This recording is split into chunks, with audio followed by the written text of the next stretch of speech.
Hello my friends and welcome to today's tarot reading. This is a general daily reading for all signs, but the sign that you are here probably means that there is a special message for you, so thank you so much for joining me today. Now today is the 21st of June 2022 and it is Litha, the day of the summer solstice, and in celebration of that I'll be using this new tarot deck that I got yesterday, and I've also done a review of it, so please do check that out. Not so much a review, actually, just a walkthrough, because I just love it. So it's not, it's not really a review, but so I thought I would use this deck in celebration. Also, it is Cancer season as well. Cancer season has started, so get ready for some emotional roller coasters to happen, because it's going to be intense. It's going to be intense. The energy is intense today, and the reason why I say that is because this is probably the third or fourth time that I've tried to record a reading for you, and it just hasn't worked out. Something has just come up every single time. So let's see what the messages are for us today. I'm just trying to think. There's also another aspect which is Venus in Taurus trining Pluto retrograde in Capricorn. And what this brings us is that there may be an unexpected hidden surprise that may come to the surface that may help us in just discovering ourselves today, in helping us just be who we are, where you're thinking, where everything goes wrong, and then all of a sudden something just comes out to help you out. I'll give you an example. Like, I remember when I was like rushing to work one time, or whenever I've been rushing to work in the past before the pandemic, and then all of a sudden I'll just be in my head thinking, oh God, when am I going to get to work? And then all of a sudden I will see the most gorgeous little baby just like on the train, and it's just gurgling and just being really gorgeous and cute, and I just forget about everything and I just start communicating with this baby, and it's just so cute, and it just brings me back to the present moment. And that to me is a little gift that helps me just to brighten up my day. So yeah, like that's what I was thinking. That may be something, but anyway, I will get straight into the reading. Actually, no, I won't. Let's see what the messages are for today, the day of the solstice, for us today. Dear Spirit, what messages do you have for us today? The Ten of Swords reversed. I love that cheery start, right? Anyway, Queen of Pentacles. Ooh, actually no, that's the Nine of Swords reversed. That's the Ten of Swords. Okay. The Devil. Okay. And the Emperor. Right. What's going on here? Five of Cups reversed. King of Cups. And the... Wow. Okay. So... I just tried to do a reading for you, and I just realised that the sound wasn't there, so I just decided to redo the whole reading, and this card came up. This card also came up as well.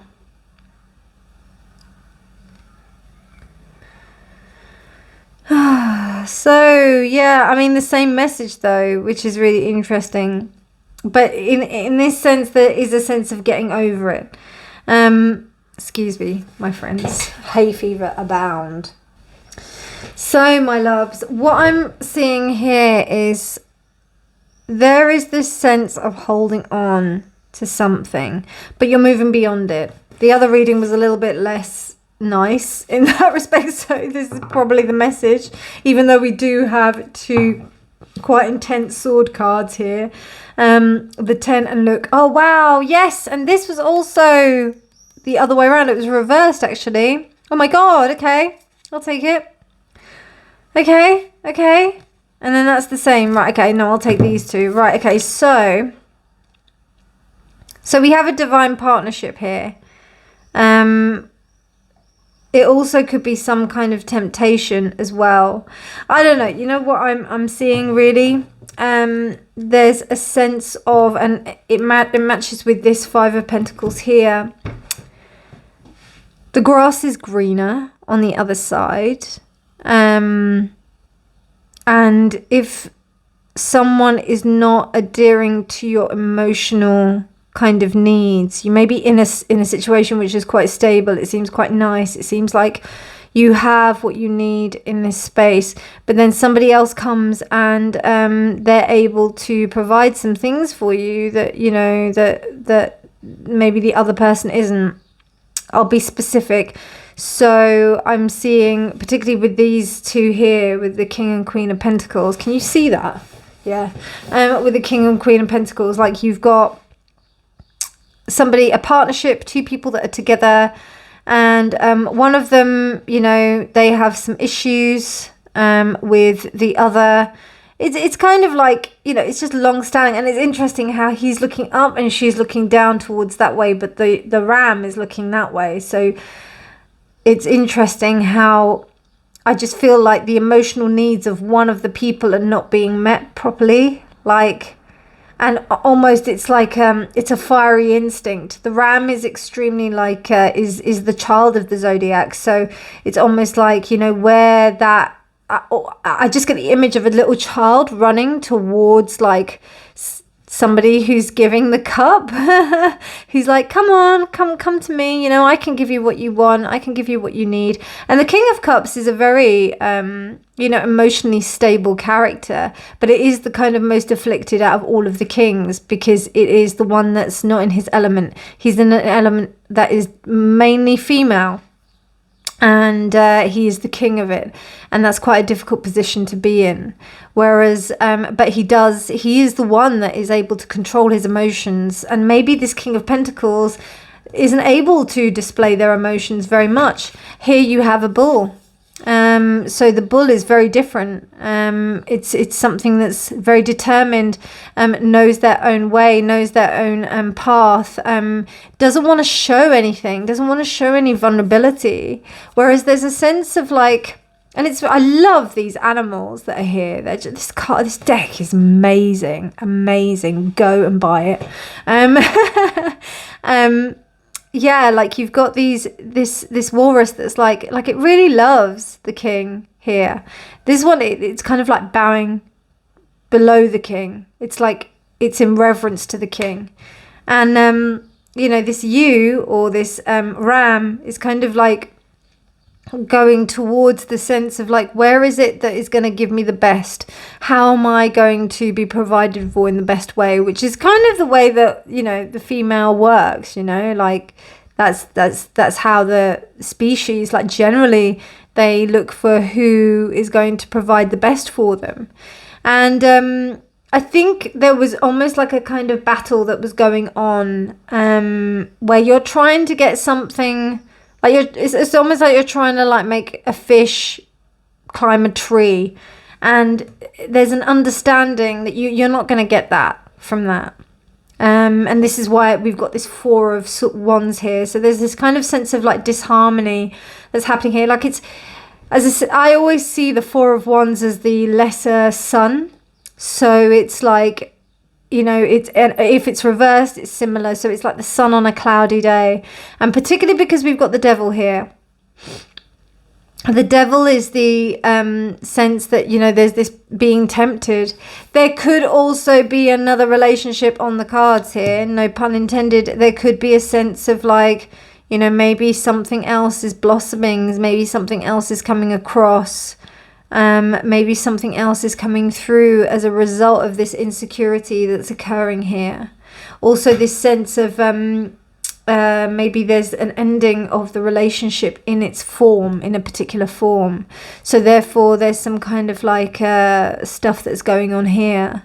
Because I definitely see this King of Cups like offering something. And it's interesting how we have a cup here and he's holding a cup here. And then we also have the Eight of Cups here. So there's definitely some kind of movement. I don't know. I feel like this King of Cups is moving away from something. And because of that is kind of going towards this kind of temptation of this dynamic. Because it's almost like something that doesn't have that commitment. So therefore that will help to ease whatever pain that this is here, because he's clearly walking away from something. In the rest, and we also have, what else do we have? Yeah, I think this is like largely to do with the the father role, in how each of these people communicate with their fathers, how they each see and view the father, how they each view and see power, authority, like that sense of like judgment. It's not quite judgment, but it's the ruling authority that's going on here. And yeah, I just see temptation here, in the respect of like moving on and trying to get away from a pattern that may not be so, may not be so loving. I see a lot more love on this side, but also I see something that might not be healthy as well. Very interesting reading. Let's see what the... Wow, so we got it again, submission.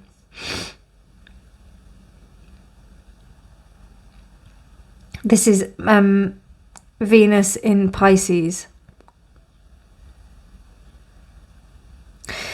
Now, because we already have something with Venus going on today, Venus in Taurus, I am just noticing here something very interesting. We have a bird cage and the door is open.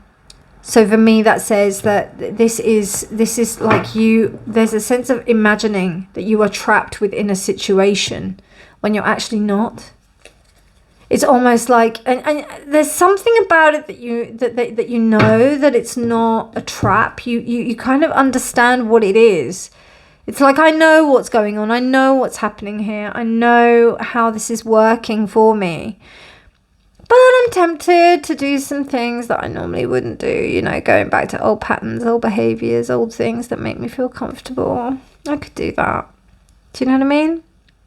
And you don't need that. I feel like this is and Litha is like that. Litha is that hazy sense of like just...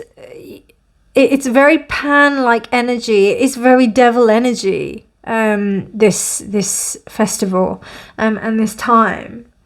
It's about you like succumbing to those desires. There's a lot of sexual energy around. So I'm not surprised that the devil is here. Parties, also looking at people in a way that you might not have done. Maybe there may have been some opportunities that might have been available that weren't there before, and in order to get over something, there may be like something happening, while the cat's away kind of thing. But I just feel that, is it really worth jeopardizing this whole kind of like thing? Because you've got the Four of Wands here reversed. If it wasn't even there, then, there's a sense of it not being there. But you've also got the Emperor. So there's a sense of a kingdom here that you've built. And is it really worth that? Is it really worth it? Is it really worth your old patterns? Like, for example, if you've not been drinking for a while and all of a sudden you decide to go out and just, instead of having one, right? You end up going out and getting wrecked. Like, you end up going out and you just like, right, I'm just going to just go for it. And that can really, that can really push things out. I am seeing things of a more sexual nature here, if I'm honest, though, because we've got some people here. So I'm feeling like there is a possibility of temptation and possibility of straying away.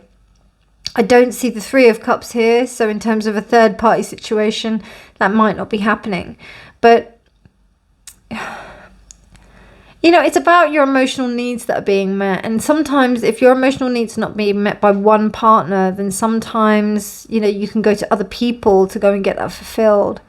And that's what I'm talking about. It's those dynamics and are they really as fulfilling to you as they should be? Like, I totally get it. Like, Esther Perel is an amazing relationship coach and relationship analyst. And she looks at the idea of how we are in our relationships at the moment, and the fact that we are looking towards one person to fulfill all of our needs within the relationship is why so many relationships are breaking down. Whereas before we had other people that we were able to siphon off our energy to, which is, I totally get that, and I think that that's valid. But like, if you're gonna Like for me personally, this is just my opinion. I find it very difficult to see that men and women can be, or if you're, you know, there's always something, there's always this sense of give and take.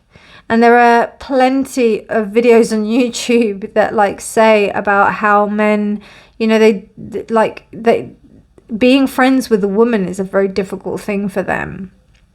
I don't think that that's valid for everyone, but I resonate with that.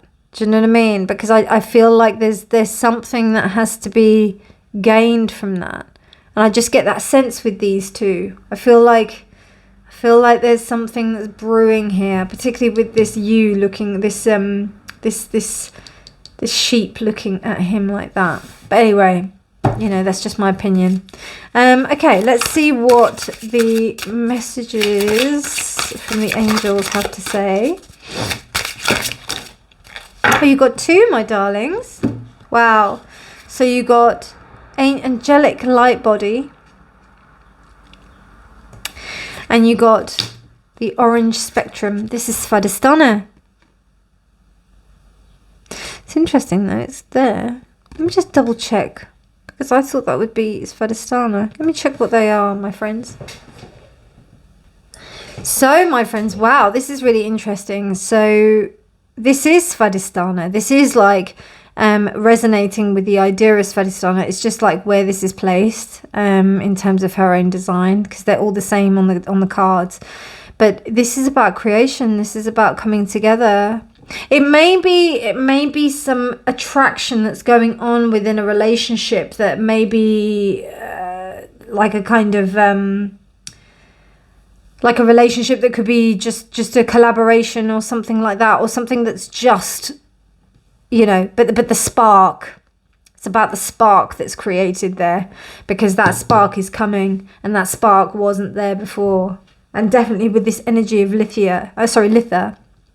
I need to find out if there is something called Lithia, because maybe it's a magical world or something, because like seriously, I don't know why it's going like that, but Litha. But yeah, and the angelic light body is the DNA. It's the Kundalini, it's the helix, it's this. So it's essentially the Sushumna, which is this central channel here. And then you have the crossing. And every time, like where the caduceus crosses here, like here, and here, and it usually would cross there, but it's only small because of how big it is there. But it would cross at where the chakras basically are. So you have the Ida, the Pingala, which are like the male and female energies, and then the transcendence to heaven. So it's the same kind of thing. This is the Sushumna. This is the channel that allows us the Kundalini rising. And this is the actual like creation of the, like when it hits that second chakra, and then it's able to kind of manifest into this creative phase, that beautiful orange, that sexual desire, that thing that really helps us to grow, the thing that creates things all around us, you know. I can definitely feel it by tuning into it. Yeah.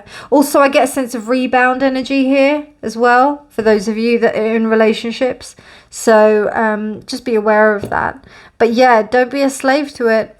Don't be a slave to it. You can work through this. And remember that this is, I don't know, I'm also getting like, yeah, just a sense of almost like people maybe looking at you for things. There may be some kind of jealousy as well on that.